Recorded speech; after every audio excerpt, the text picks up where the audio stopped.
প্রিয় দেশবাসী, আসসালামু আলাইকুম। জুলাই গণ অভ্যুত্থান জাতির ইতিহাসে এক অসাধারণ অর্জন। এটি অপ্রত্যাশিতভাবে জাতির জীবনে গণতন্ত্র, ন্যায় বিচার ও মানুষের অধিকার প্রতিষ্ঠার সুযোগ এনে দিয়েছে। এই লক্ষ্যে আমরা এর মধ্যে বেশ কিছু সংস্কার করেছি। আরও গভীর ও সুদূর প্রসারী সংস্কারের জন্য দেশের সকল রাজনৈতিক দলের ঐকমত্যের ভিত্তিতে জুলাই সনদ প্রণয়ন করেছে। এই জুলাই সনদ বাস্তবায়নের জন্য আপনাদের সম্মতি প্রয়োজন। এর জন্য গণভোটের আয়োজন করা হয়েছে। এই গণভোটে অংশ নিন, সনদে আপনার সম্মতি দেন। আগামী 12ই ফেব্রুয়ারি জাতীয় সংসদ নির্বাচনের দিনেই অনুষ্ঠিত হবে গণভোট। গণভোটে আপনি হ্যাঁ ভোট দিলে বৈষম্য, শোষণ আর নিপীড়ন থেকে মুক্ত হবে বাংলাদেশ। গণভোটে হ্যাঁ ভোট মানে তত্ত্বাবধায়ক সরকার ও নির্বাচন কমিশন গঠনে সরকার ও বিরোধী দল একসঙ্গে কাজ করবে। সরকার ইচ্ছামতো সংবিধান পরিবর্তন করতে পারবে না। গুরুত্বপূর্ণ পরিবর্তনের জন্য জনগণের সম্মতি নিতে হবে।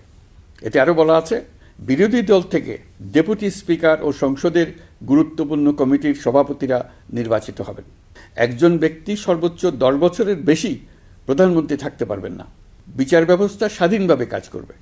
সংসদে নারীদের প্রতিনিধিত্ব বাড়বে। ক্ষমতার ভারসাম্য রক্ষায় পার্লামেন্টে একটি উচ্চ কক্ষ গঠিত হবে। আপনার মৌলিক অধিকার আরও সুরক্ষিত হবে। রাষ্ট্রভাষা বাংলার পাশাপাশি অন্যান্য জাতিগোষ্ঠীর ভাষাও সাংবিধানিকভাবে স্বীকৃতি পাবে। দণ্ডপ্রাপ্ত অপরাধীকে রাষ্ট্রপতি ইচ্ছামতো ক্ষমা করতে পারবেন না। সব ক্ষমতা একজন প্রধানমন্ত্রীর হাতে থাকবে না। এবং এরকম আরও কিছু গুরুত্বপূর্ণ প্রস্তাব এর মধ্যে রয়েছে।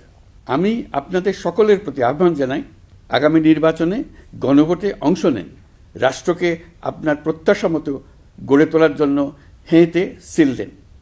নতুন বাংলাদেশ গড়ার চাবি এখন আপনার হাতে। হেঁতে সিল দিলে নতুন বাংলাদেশ গড়ার দরজা খুলে যাবে। হেঁতে আপনি নিজে সিল দেন, আপনার পরিচিত সবাইকে সিল দিতে উদ্বুদ্ধ করুন এবং তাদেরকে ভোট কেন্দ্রে নিয়ে আসুন। দেশ পাল্টে দেন। ইনশাল্লাহ আমরা সবাই মিলে দেশ গড়ার এই সুযোগ নেব। মহান আল্লাহ আমাদের সহায় হন। ধন্যবাদ।